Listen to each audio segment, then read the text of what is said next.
नवनाथ साठेंचं अभिनंदन करतो की एक सामाजिक उपक्रमाने लोकशाहीर अण्णाभाऊ साठेंची जयंती ते साजरी करतात। आतापर्यंत 800 पेक्षा जास्त मुलींची या ठिकाणी एफडी करण्याचं काम नवनाथ साठे यांच्या या लहुजी साम्राज्य ग्रुप या संघटनेच्या वतीनं त्या ठिकाणी केलेलं आहे।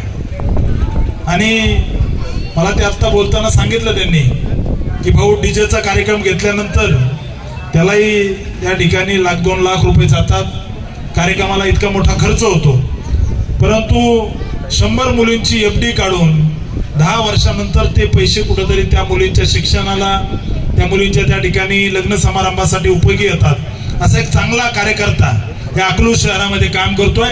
मी नवनाथरावला या ठिकाणी अतिशय जबाबदारीने सांगतो, भारतीय जनता पार्टीचा कार्यकर्ता या नात्यानं, की भविष्यात तुम्हाला ताकद देण्याचं काम या अकलूज शहरामध्ये आम्ही सगळे मिळून करू।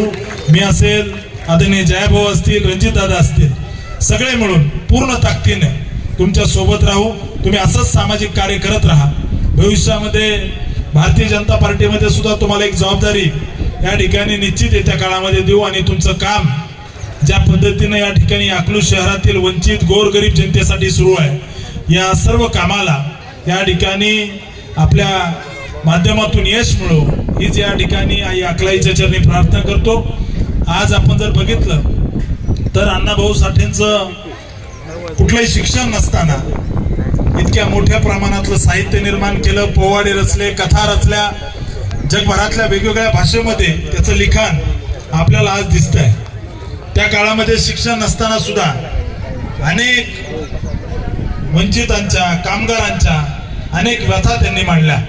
आज लहुजी वस्ताद साळवे, क्रांतिगुरू लहुजी वस्ताद साळवे यांचं स्मारक पुण्यातल्या संगमवाडीमध्ये 100 कोटी रुपयाचं स्मारक आपल्या भारतीय जनता पार्टीच्या सरकारनं, माननीय मुख्यमंत्र्यांनी त्या ठिकाणी भव्य स्मारक होत आहे।